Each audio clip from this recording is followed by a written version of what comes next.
he was the basis of this entire yoga industry.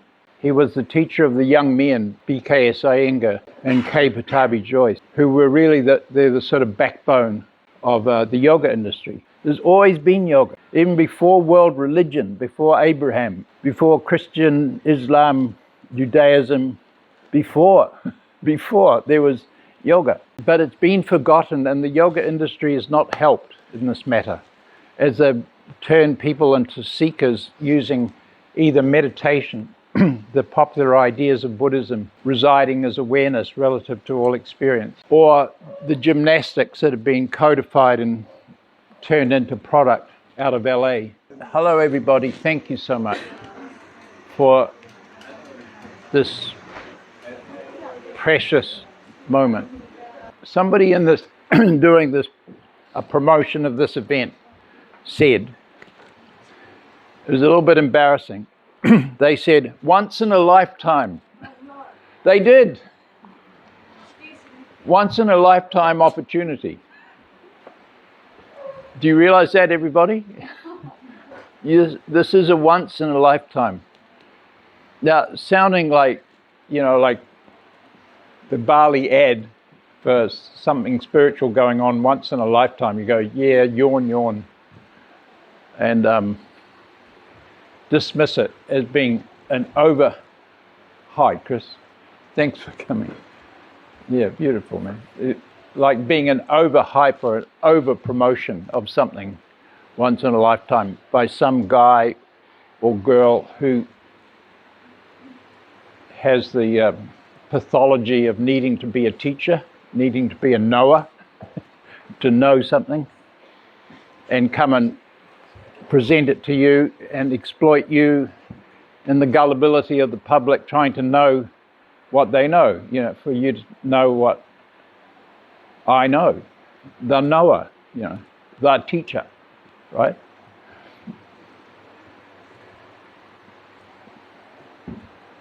So how can this person, and it might have been you, Michael, you said once in a lifetime, did you? That's shocking. Is anybody here because they read that a statement, once in a lifetime opportunity, and you're here for the opportunity of your lifetime? Is anybody in that category? Yeah, me too. Oh, no, but right. So we've just finished a 14-day event here in this room, and there are some people here who were in that gathering. Tony was one of them, David, Matcha in the corner there, and they put up their hands. So they are here on the basis, Curry from Korea, Singapore, they are on the basis, here on the basis of recognizing that this is a once in a lifetime opportunity for them. I spent one day with this man, Tony Glausi from New York City, and he's a really like almost famous jazz musician out of New York City, like famous in his own circle. And I spent one day with him in Spain at a conference that we had.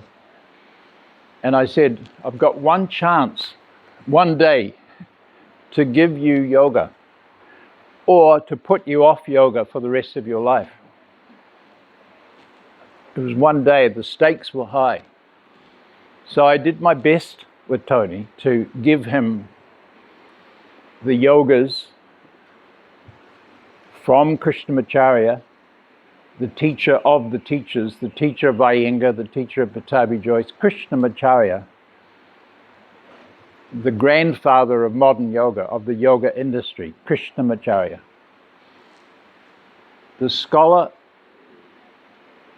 of the entire philosophical base of India and Tibet, a deep scholar on the philosophies of religious philosophies of the ancient world, and a scholar of yoga, Krishnamacharya. So Tony came along and it's like, here it is, this yoga that Krishnamacharya brought forth from the Yoga Tantras that flourished between the 5th and the 14th century. I had one chance with him, and I did my best. And 2 weeks later, and he's famous, he's going all over, he's going to the Blue Note in Tokyo next week, tomorrow I think, tonight, yeah, to play in the Blue Note. I mean, that's like Blue Note New York or Village Vanguard New York. This is where he belongs, and he's busy all over the place. But he came after 2 weeks after that event in Spain. He said, fuck, I need this yoga that you taught me. And he came therefore to Bali on the basis that one meeting that we had. So I think, Tony and the others, you're prepared to say this is once in a lifetime opportunity. Yeah? Is that not, that's not a hype, it's not a marketing statement. It's your personal, humble statement. What's so funny?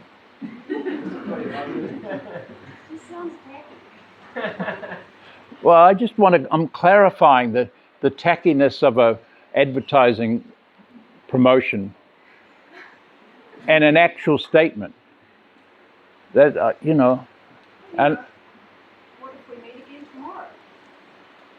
Twice a lifetime. Yeah, but the meeting will be based on today's meeting. Well, isn't everything a once in a lifetime? Well, in terms of human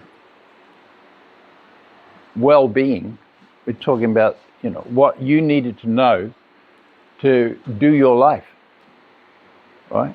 In all areas. And to avoid the misery of your life, especially around the area of sex, right?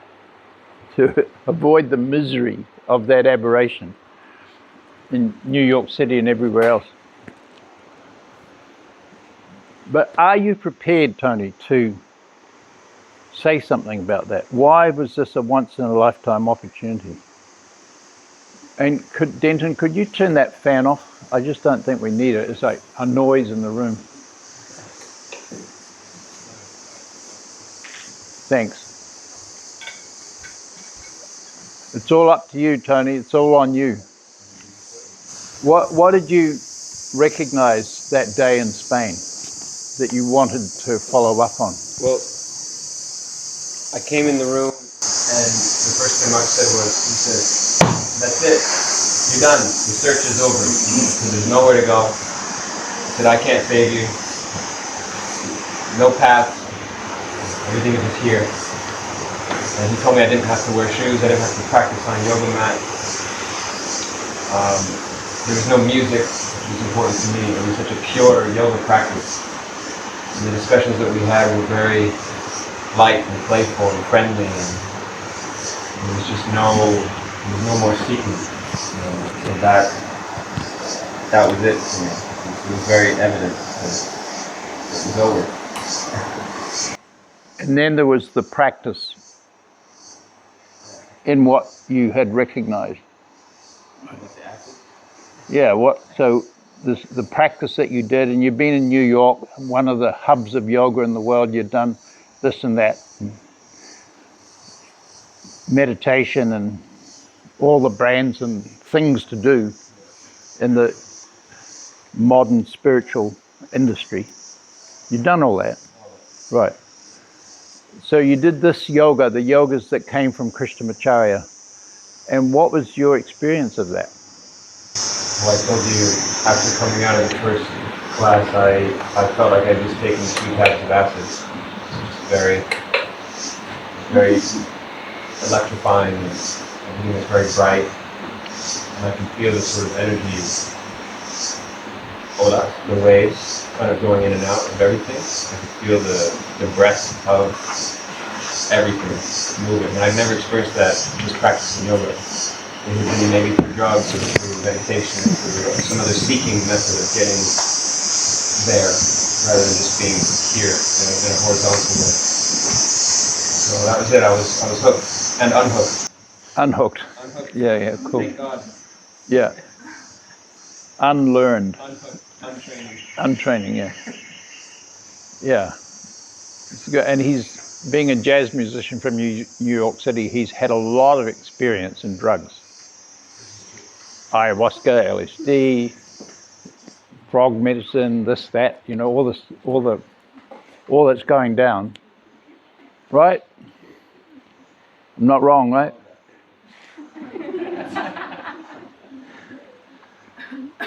And I would say, or you've told me, that it's unhooked you from that need for a chemical exaggerated. Well, I started to unhook a few years ago, but I hadn't found an actual practice to maintain this connectedness with everything.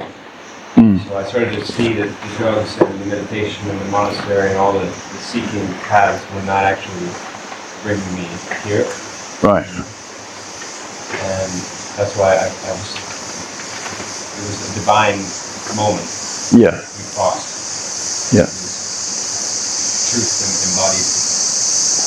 And it is a way to live, or live on a day-to-day basis, what you had experienced in profound moments of hallucinogenic awakening, you might say, right? The problem to hallucinogenics is that it's an experience. It's only an experience that ends when the chemicals stop functioning in the brain core. So it creates an on-off switch in experience. Excuse me, I'm speaking of this because probably it's a thing in your life, or has been a thing, and certainly a thing in this demographic that we're in of young Western spiritual seeking, and the whole ayahuasca thing is a thing, and LSD has certainly been a thing, and it's a very optimistic thing. It's an experience, that can be apparently helpful. So Tony's had these experiences, but in the yoga world it's called the lesser samadhis. I'd never culpa samadhi. The problem with samadhis is that they end. It's an experience that comes and goes. And it's a warning for young yogis that the early Buddhists called it the higher defilements. To have a blissful experience, right? Might seem good, but it's actually making matters worse because they come to an end. And then they provoke the seeking in the spiritual methodologies or the therapy methodologies to regain or duplicate the blissful experience that you've had. And as a young man in New York City, he's definitely locked into the highs and lows of apparently good experience happening and then not happening. Right? In yoga, the only samadhi that's actually valued is called sahaj. Sahaj samadhi. Samadhi means union. Sahaj is the natural union. The union that is always already the case, right? The union that is life itself, that the hallucinogenics might give you an experience of or point to, right? But the only samadhi that's of any value, that doesn't create this repetitive cycles of high and low, good and bad, these dichotomies, is the recognition of sahaj. Sahaj samadhi, that you are in, looking at you, because you're looking at me intently. You are in sahaj. You are the natural state. Right? So I'm making the case, with Tony's help, thank you, that somebody wrote a casual statement, once in a lifetime opportunity. And I want to tell you sincerely that this meeting here is actually a once-in-a-lifetime opportunity. Why?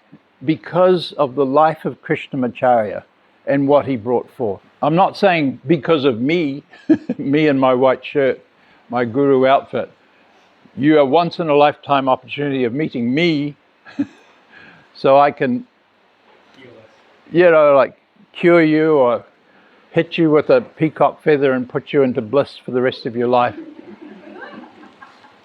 Or exploit you into a life of seeking meditation, on and on and on. No. I'm saying as a student of Krishnamacharya, I'm bringing him forth. And it's kind of a little weird that he was the basis of this entire yoga industry. He was the teacher of the young men, B.K.S. Iyengar and Pattabhi Jois, who were really they're the sort of backbone of the yoga industry that's gone into all the streets of the US and off to Europe and even back to India, what Iyengar and Pattabhi Jois taught. Krishnamacharya made a prediction that it was a very sad prediction. He said the West was going to come and steal our yoga dharma and then claim it as their own and develop it in the West as commodity and authority and then sell it back to India. 1934, he said that. And that's exactly what has happened in the last 2 or 3 decades. And that's what's being thought of as yoga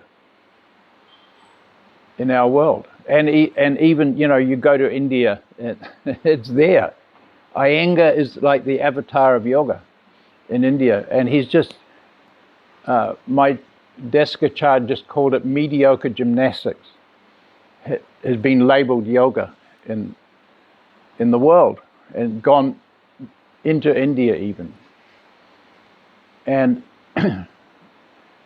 from our perspective, this is something that needs to be corrected. It must be corrected, not just for the sake of the yoga industry and the demographic of young people doing yoga, or young or older people doing yoga, but for the sake of the world itself. Yoga must be brought forth into your personal life, like we got it into Tony's personal life,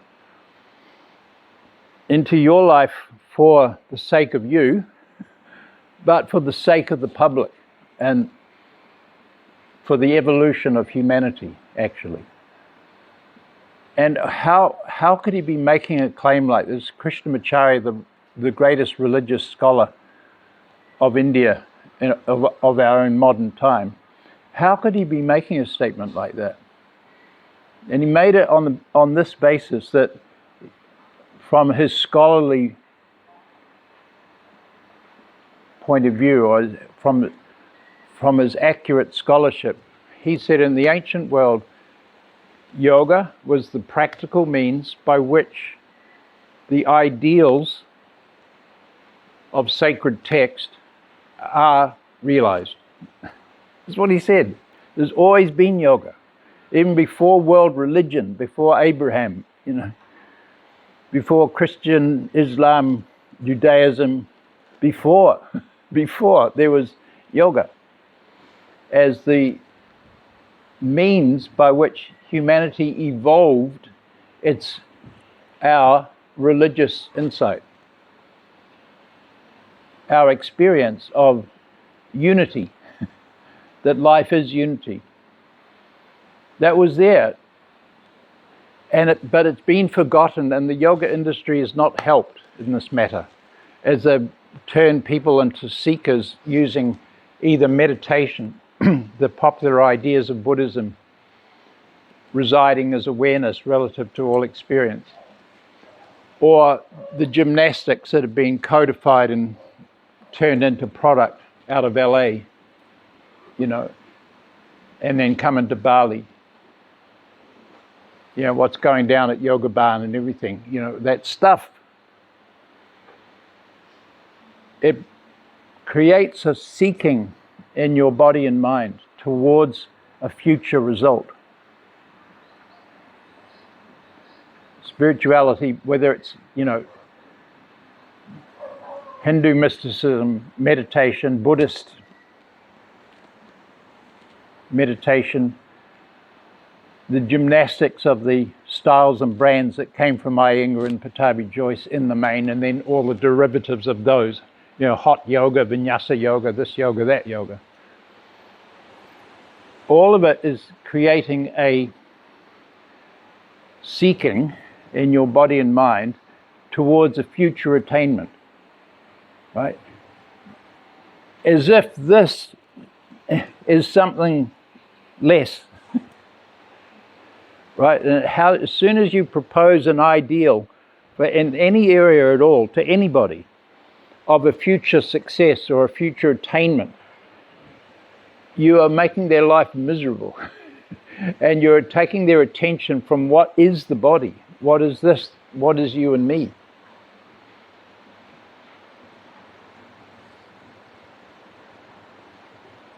Now I make the statement to you that if there's any power in this universe, if there's any God in this universe, it's in you. It is what you are. It is nowhere else. And if I could say one thing to you in this once in a lifetime opportunity, is to say to you, thank you, the gods that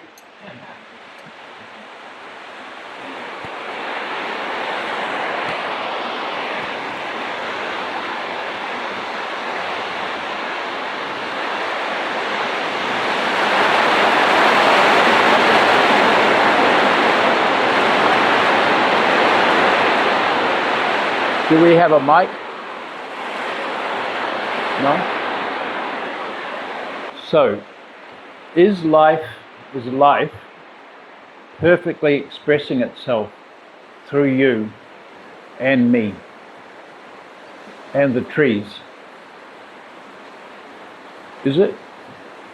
Right. So that's it then, isn't it? That's it. So that's the end of meditation. It's the end of philosophy. The end of yoga gymnastics.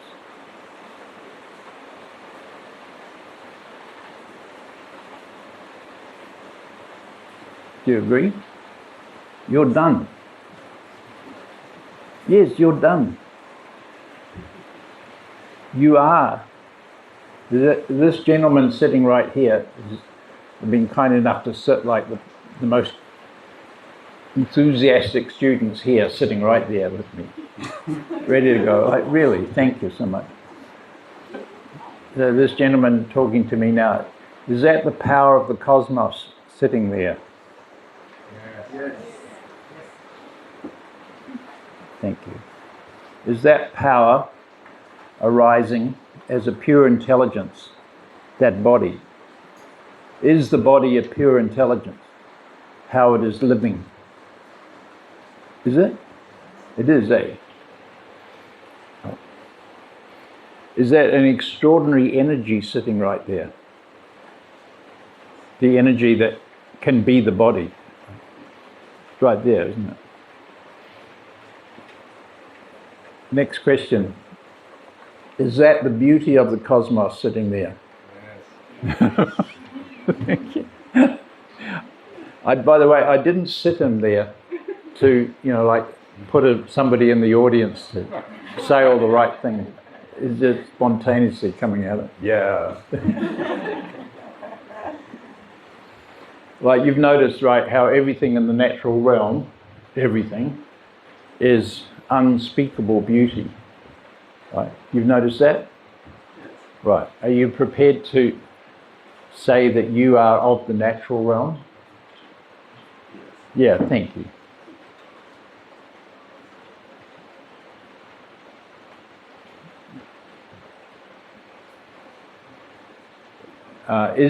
Is the body in a profound intrinsic harmony with its context, with the natural realm. Your body's in a profound harmony with air, for example, right? Isn't it? Your body knows what to do with air. Right. It knows. Profound biochemistry, energy happening in the body in its breath movement, right? It's already there. You don't have to create it, it's there. Right? Yeah. Would you say your body is in a profound harmony with light, with the sun? Good. With the green realm, the plant kingdom? Profound harmony? Yeah. With the ocean? Yeah. What about with male-female collaboration, the power of life that brings new life forth? Profound harmony there? Yeah. Good. You came from male-female. They joined together in a profound event. And you arrived. And mother and father was created, and synchronistically one cell of life came in. That was you. I mean, it's pretty fucking profound, isn't it? And you are that profundity. You don't stop being that profundity after being socialized by society from the age of 4, right? You don't stop. You are that profundity. Yeah. So that's what I'm saying two things. This is why this dialogue, these facts spoken, and they are facts, aren't they? That the body is the cosmos, right? The body is in a profound harmony with its own context. The body is a profound intelligence, right? These are facts, right? And I'm saying this is a once-in-a-lifetime opportunity for these facts to be spoken between me and you. And you have no way out of these facts. You've got to face facts.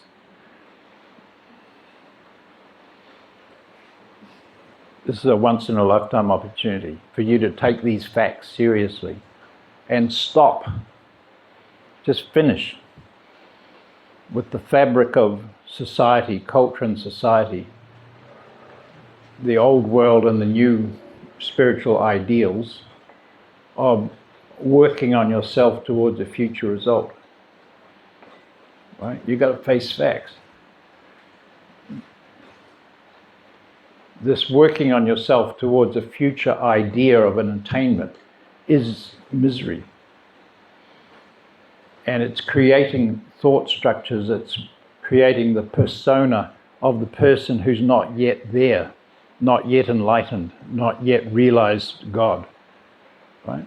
And that is the whole culture of the power structures of this world. It was only power structure that did this.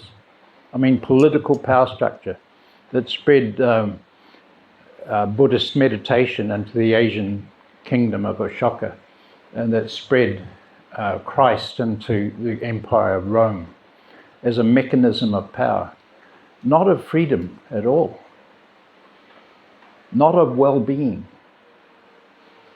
And yet our civilizations have been built upon these assumptions that we're not looking at and just going along with it in the party line, bullying yourself with meditation and yoga or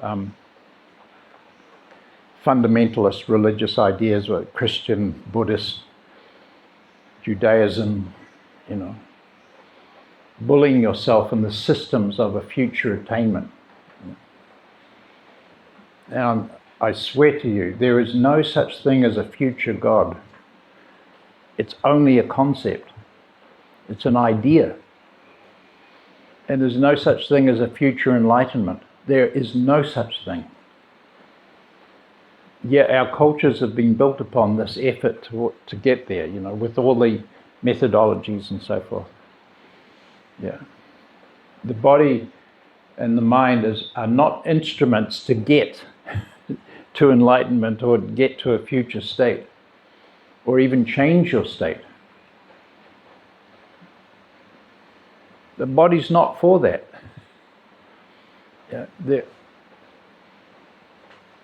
There are no instruments. There's certainly no instruments needed. And if we think there's an instrument to get to a future state, we're suffering, working on ourselves to get somewhere. That is the denial of what we just said before about you. What did we say? What did we say to him? Can you remember what I said to him? And he nodded and had to agree. He's a very serious man, so he paused a little bit. He didn't just glibly answer. Trying to, yeah. Yeah. I said, he is the power of the cosmos. I said, the body is the cosmos. Fact. Scientific fact. Scientific fact that the body is in a unitary movement with the total cosmos, isn't it? Like just the obvious one, without the sun shining, there is no body. There's one thing, not two things. So me and the sun, me and you and the trees and the bees and the sun is one movement, one thing. Not two things, not three things, not 10 things. The reality is that life is a unitary movement. It is. Your body is a unity movement with the total. And these are things to look at seriously and to see how the whole world the attempt to change your state, whatever the methods are, whatever the instruments are, therapy, drugs, meditation, yoga gymnastics, religious belief, then the secular world of more money, more sex, better sex, or no sex, whatever the method you have, is simply a dissociation from this that is here. This that is here as you and me and the trees and the bees. Here is the glory of the cosmos happening here. Your body, sir, is a duplication of the glory. Now, one look at you, I can see that you are a noble man. You know? You are the glory of this cosmos happening here as this, as what I am, what you are. There is no getting to that. Are you with me? You cannot get to that. The trying to get to that is the misery of human culture. So if you hear this seriously, you'll go, like Tony just described it, done. Here it is. And there is no movement, no requirement for practice in that fixated way of trying to work on yourself towards a future result or a future promise that the teachers have promised, the gurus have promised, that culture has promised. And we're all, those of us who get to Bali, we're all in those naive methodologies.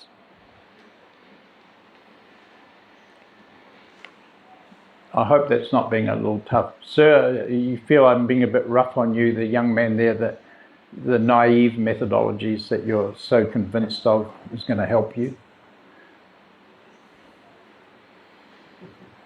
Do you accept that you are the glory of the cosmos sitting right there with your feet moving?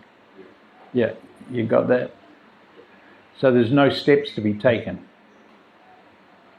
right? Now I'm saying, you're young in Bali. I said, don't let all this spiritual stuff ruin your life with some idea that there's somewhere to get to. As if you're not always already the glory, the nobility, the sovereign, you in your autonomy as a body, you're it. Just as you are. There's no getting to it. Are you prepared to accept that?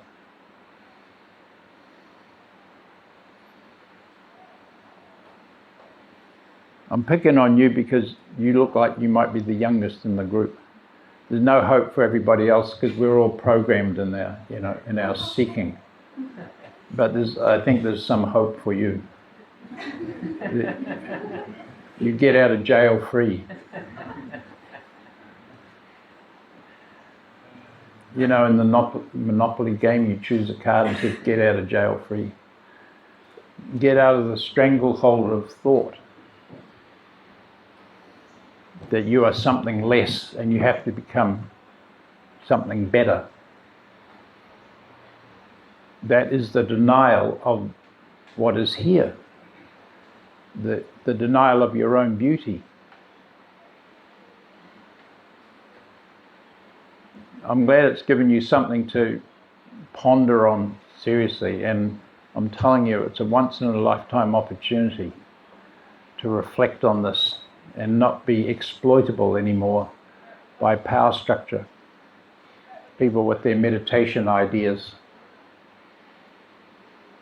or their yoga ideas. That they're vigorously selling in Bali and LA and Berlin and everywhere else.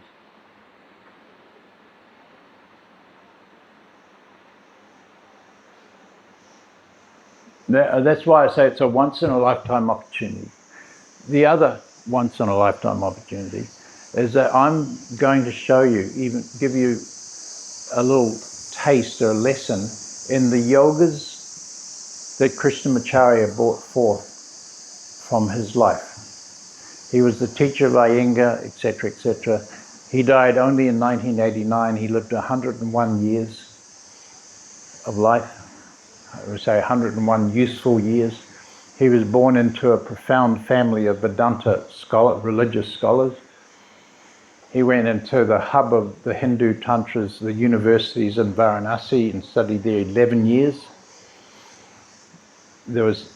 He realized that yoga was absent from India at that time, that yoga finished after the 14th century. There's reasons for that. And he couldn't find yoga, but he had this problem because in his Guru Parampara, Ramanuja of the 10th century said to realize God, Advaita Vedanta, to realize the non-dual state. This is what we're talking about, the non-dual state. Life is a unitary movement. It factually actually is.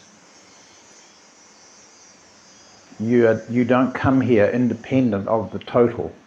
You are the total. That is what existence is. And it's realizable by any ordinary person. You don't have to be a superhero of spirituality, like some amazing Buddha or Christ or something, to realize this. Because it is what existence is. It is you and me in the trees. What we might call the non-dual state, the unity movement, that is reality itself. I don't need this now. Right? I agree. Thank you.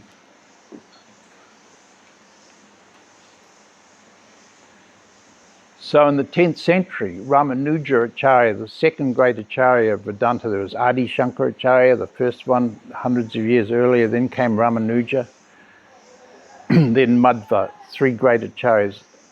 Ramanuja was the guru of the family of Krishnamacharya, this grandfather of modern yoga. And Ramanuja, 10th century, said there must be yoga because it's true, there is only God. But there's the problem of mind that is assuming separation from reality. And this is what I've been going into. We have assumed, you have assumed, we all assumed that we were separate from God, from reality itself. And then we became, in that suffering of feeling separate, we then became exploitable by yoga, by meditation, by religion, etc., and became kind of crazy in the effort of the thought structures of the separate person that's trying not to be separate, trying to meditate, etc. In the methodologies, the instruments of change, of change of state. Excuse me. we've all been in this hoax.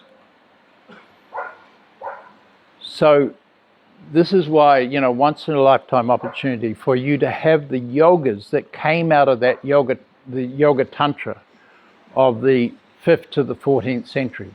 And this is what Krishnamacharya held and taught very clearly and quite specifically.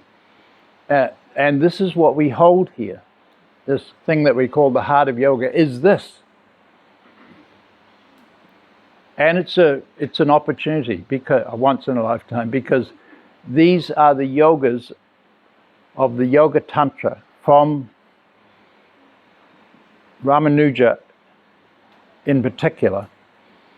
And these people are like, Ramanuja is not just some Swami. These people are like avatars. They're Buddhas. Shankaracharya, Ramanuja, Madhvaracharya, 3 main ones, and there are many others, but they're regarded in Vedanta as avatars. And this is what this avatar said, that there must be yoga to deal with the problem of the mind presuming separation. There is no separation, but the mind thinks there is, right? And then comes the religious or yoga methods of trying to get over that separation, trying to get to a future union. I'm telling you, there is no future union. There is what there is, you and me and the trees, perfectly happening. And perfectly happening.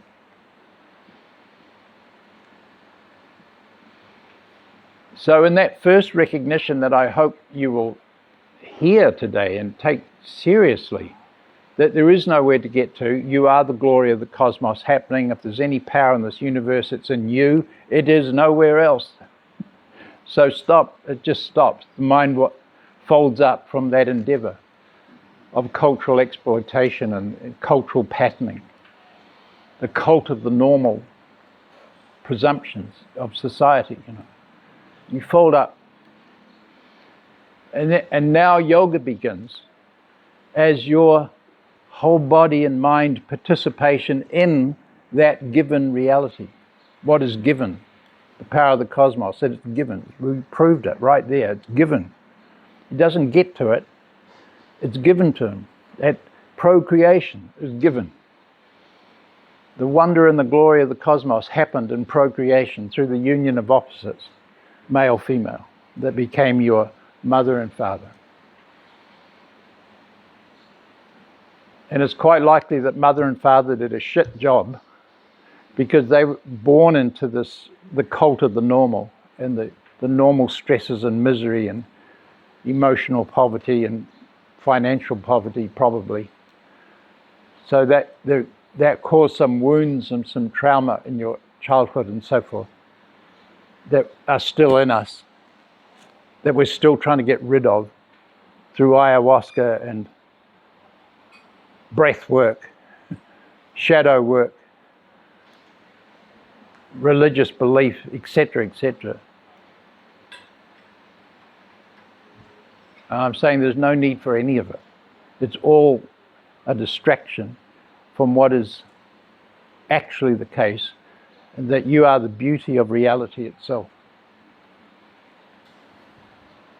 So what I want to share with you is how this man Krishnamacharya taught what is yoga, and how do you do that yoga of direct intimacy with what life actually is.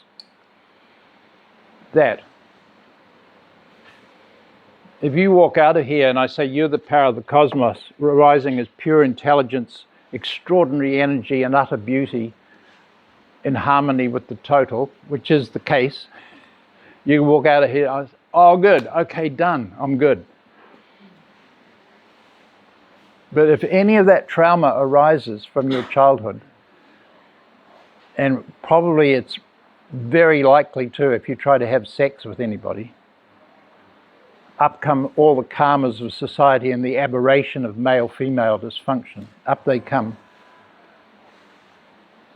I'm saying it is possible that you could walk out of here free, because that happens in the traditions. Someone says you are the unity of the entire cosmos, and you, oh fuck, of course. What was I thinking? What was I worried about? You walk away from here and you do your life, enjoy your life. One famous guru said, you're here to enjoy your life. That could happen. It could happen to him. It could happen to you. If there are any restrictions, however, of the mind continuing its pattern of presuming separation, then there's this yoga that came from Ramanuja. It didn't come from Ramanuja. It was already there in the Yoga Tantras. And Vedanta adopted those Tantras. So did Buddhism. So did Jainism in that ancient world. This Yoga Tantra. And that's what you do, because this yoga asana, pranayama, is his and yours and my direct intimacy with what life actually is. It finishes the job if there's still some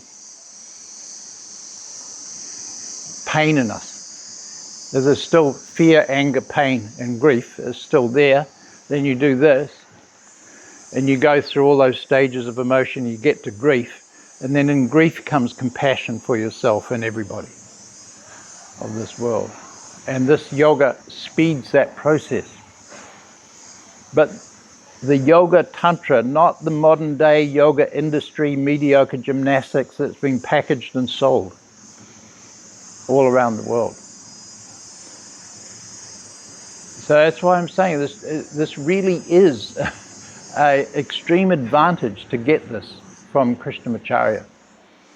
And that, you know, those of us who are sort of yoga, interested in the yoga phenomena of the world, of the industry that's there, like, this has got to be kind of fascinating, that there was Krishnamacharya, the teacher of Iyengar.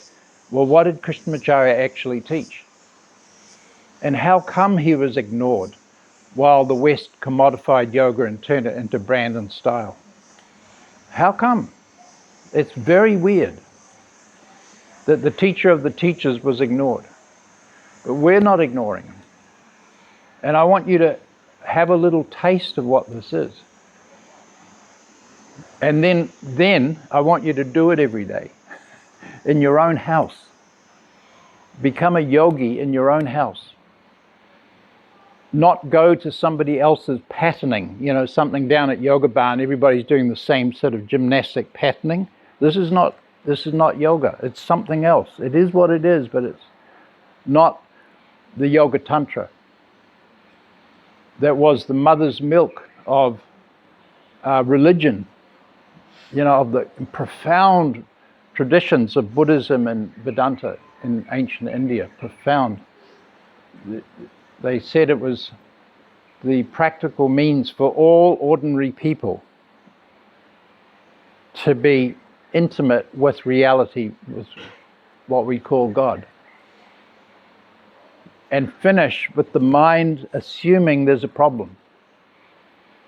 Right. You see what I mean? This is for the whole world. We've got to get this right, not just for the yoga industry or for you and me. If you and me get it right, then it can come right for the public. Yeah. Yeah, Chris, just before you do, I want to say, you know, in this fucked up world, I just met a man from California, Ether, yeah. Hey, I said, are you, I'll say the same to you, Chris, man, what's going on in the United States? What's going on in Russia? What's going on, Gaza? It must be hard for you being an American. right? Like, fuck. Then either said that he's not paying attention, which is somehow, an ordinary response to that. I'm just saying that for us who are in this traumatized, cruel and dangerous world that we're in, I'm saying your personal yoga practice is the thing to do and to teach to the public. It is making a contribution to the evolution of humanity, if there is an evolution, if we're not all out of here. I call it the hope of humanity. There's three things. One, that your personal yoga practice is your contribution to humanity's evolution. Two, your art is a contribution. Art being your personal and utterly unique expression of what life is, of what your life is. Art could be a mother looking after a special needs child. There's an artistry there. Could be Tony blowing a trumpet. It could be you teaching yoga. Your art, right? And the third one is your relationships, your intimate relationships. These three are the hope for humanity. And that's why I'm saying this is, once in a lifetime opportunity to understand this. What should we be doing in the midst of this misery that is humanity? Humanity destroying itself. We've got AI coming along, and the signs are that it can truly become autonomous from the human mind and take over. AI is already built on the intelligence that is artificial. Man's intelligence is a dissociation from reality. We're distracted by that, the stranglehold of thought, of knowledge. We think it's all in knowledge. We think it's in thought. We think it is what we think, our thought. It's not. It's the power of the cosmos is here. As you and me. It's nowhere else. So I say that to you, Chris, I know you're batting away at it, and you've taken your stand as a yoga teacher. And I'd say thank you. And every now and again comes an Instagram post from you saying, Mark Whitwell taught me, inhale, exhale. This is what I do every day. Thank you. I hope you become super famous. I do. That's why I'm hoping Tony is going to become more famous than Miles Davis, because he's my only hope.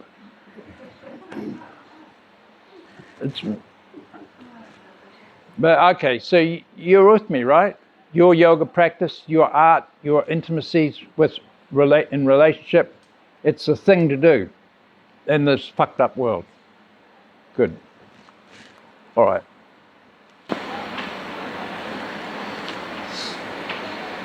To want to believe that we are the power of the cosmos is maybe deep down, everybody wants it. Yet the belief that we are it, or we can be it, I feel like brings up two challenges. Challenge one of not doing the thing, not doing the yoga, whatever the habit that is going to fully allow us to believe it, or then doing the anti-habits, the non-yoga. Yeah. So to stop seeking. Ultimately self-sabotaging ourselves from our own belief that we are the power of the cosmos. So what is the way in which, if we are resisting whatever yoga is for us, and then we're adding in anti-yoga, i.e. self-sabotaging ourselves, what's the path? I wouldn't presume that, what do you call it, anti-yoga? So, stop doing all that bullying on your body and bullying on your mind. To stop doing that is not anti-yoga, that's just intelligent. It actually is yoga. You know, Krishnamacharya, when people would come to him, he'd spend a lot of time removing the practices that people were doing because it was actually disturbing their life and not improving their life. So it's not self-sabotage. For you to stop bullying your body, you can get away with it at this time of your life because you're not even midlife, you know, you're youth. You can do anything. You can even damage your joints and the body repairs in youth. But you can't keep doing that on and on. You can't keep meditating in this practice of residing as awareness relative to all objects. That is a religious practice that came from Buddhism that creates dissociation from the unity condition. I'm saying for you to stop these habituations of culture and society is a good thing because then you're left with what's left then. What's left is the power of the cosmos, perfectly happening as you. But if we think about whatever these things that are like disassociating ourselves, like for me, what I call anti-yoga, I'm supremely addicted to Netflix and YouTube. So that is the disassociation because the time in which I'm doing that, I'm not actually like really experiencing life. I'm numbing myself from life. Yeah, I hear you. Anxiety that life is giving me.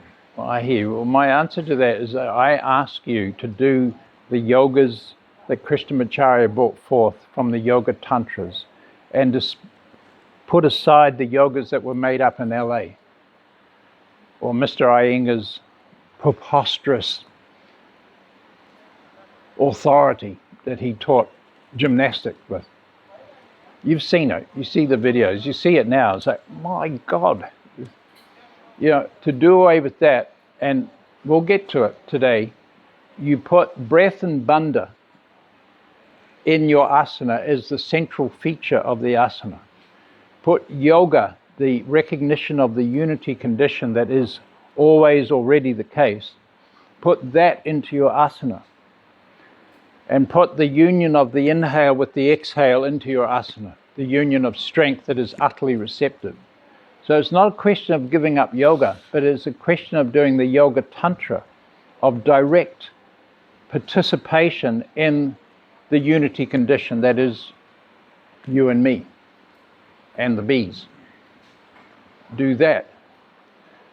And to the question of, you know, are you and I the unity condition? Are you and I yoga? No. Are you and I God happening as this? To that question, I'm saying, please take this discussion that he and I just had, take it seriously. This is not some spiritual statement that he's the power of the cosmos. It's not a poem. It's not a lovely song or something. I am the power of the cosmos. Whoa. It's not a roomy poem. It's fact. Undisputable, undeniable. How could you account, who can account for the body being here? What it is. What this is. And stop looking for the ideas of a future God that's been put in us, or God that we can get to. This is the abstract belief absurdity of religion, of world religion, world power structures, that you get to God. There is no getting. There's no coming in and out of what existence is. I am existence. I can't come into it because I am it, and I can't lose it either. For you to take that statement seriously. I mean, I know what you're saying, and it's a beautiful consideration. You know, U.G. Krishnamurti described your spiritual life as like riding a tiger. You're on the back of the tiger, and it's kind of fierce, and you're holding on with your spiritual practices, your yoga gymnastics, your meditation, your philosophy, your kirtan, holding on, and you've heard the argument that there is no reason to hold on, but you won't get off the tiger because you're scared that you're going to lose the small gains that you've developed through spiritual sadhana. I don't know, get off the tiger. The tiger's not going to eat you. There is no problem here. The universe doesn't have this problem that the brain core of humanity has created.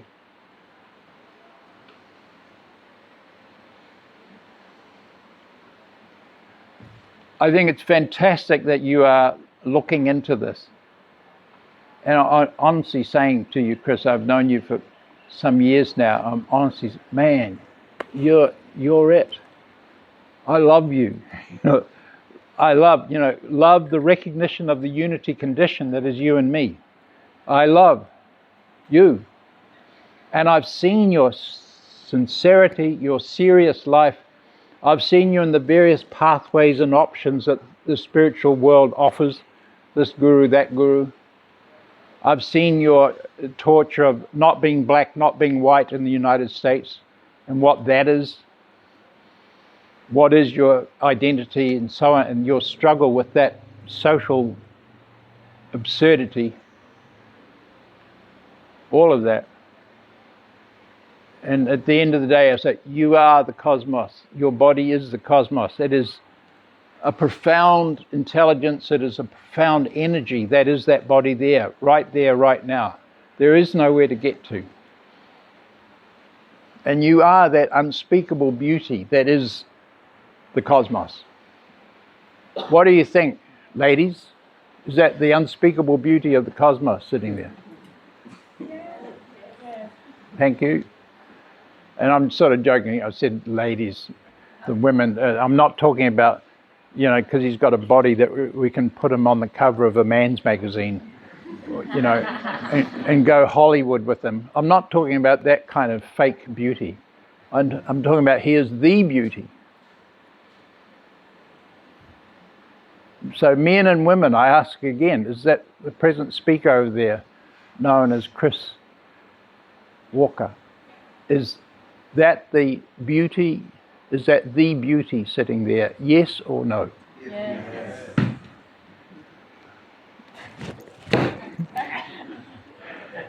Is there any question of him getting to there? Getting that? Thank you. Is he the profound intelligence that is life on earth? Yes or no? Yes. Is there any question of him getting there? No. Thank you. Is he the extraordinary energy that is life on earth? Yes or no?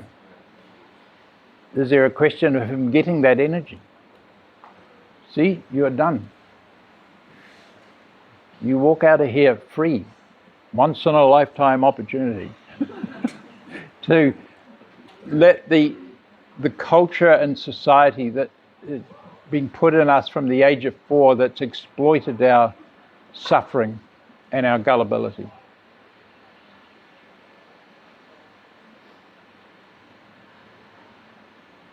And all those practices of trying to end the suffering through these methodologies such as meditation and yoga gymnastics that were seeded by Iyengar and Pattabhi Jois and Bikram, but he's on the wayside. A few of them there. You have finished with that. And through all these years, I've seen you. The body loves its breath. I've seen it in you. And you know what I'm talking about. You've got a love relationship with your breath. And the exhale has a love relationship with the inhale. Like literal love. Like, oh.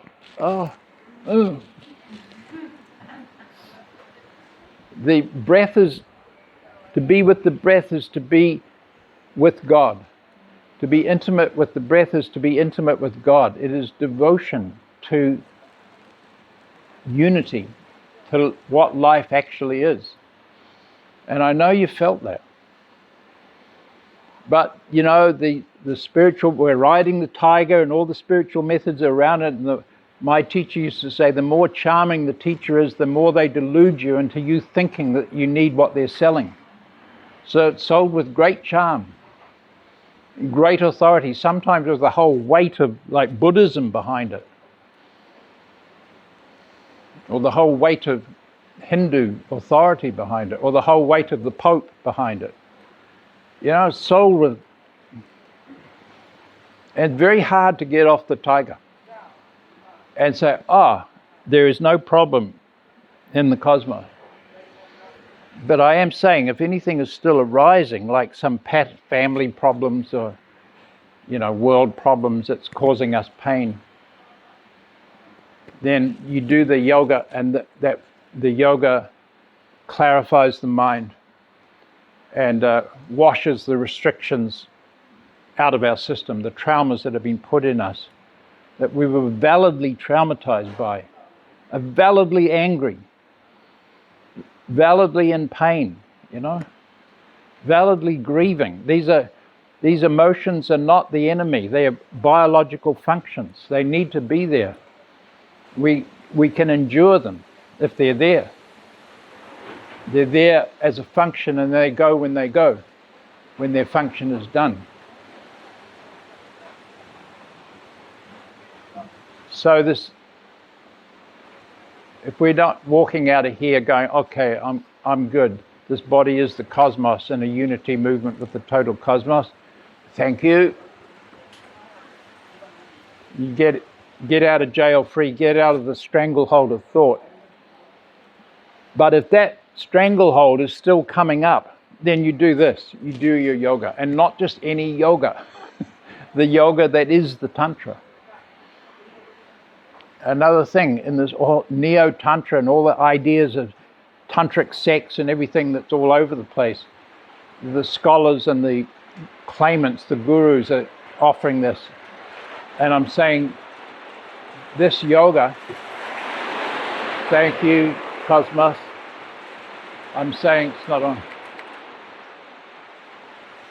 I'm saying, Chris, this yoga is the mother's milk of the Tantra. This Hatha yoga. There is no Tantra in ideas or exaggerated sex or anything, or no sex. This Tantra, this yoga, the asana, the pranayama is, I call it the mother's milk of the tantric culture that has gone now. It's not there anymore. But we're here. Yeah. All right. Everybody good with all this? Your seeking folds up like a pack of cards. You will notice the tendencies in the mind to go again, to try to get it again.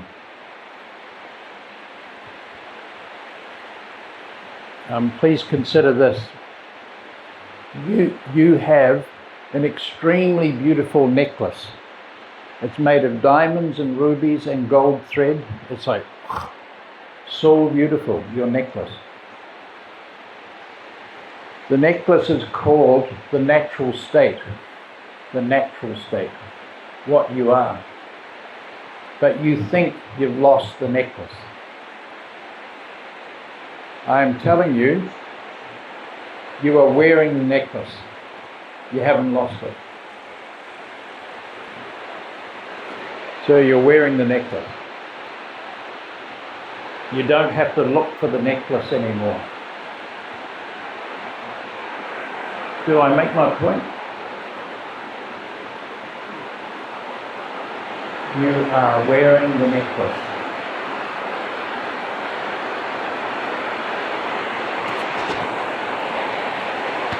I haven't lost it. Until now, I'm desperately looking, trying to find my necklace, trying to get to God, trying to get enlightened, trying to be peaceful, trying to be beautiful,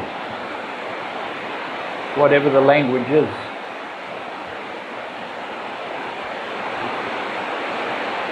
But you haven't lost the natural state. You are the natural state. And when you look at it, even the natural state is far more beautiful than the necklace. Look at the beauty that is the natural. Look at the coconuts here. So profoundly beautiful.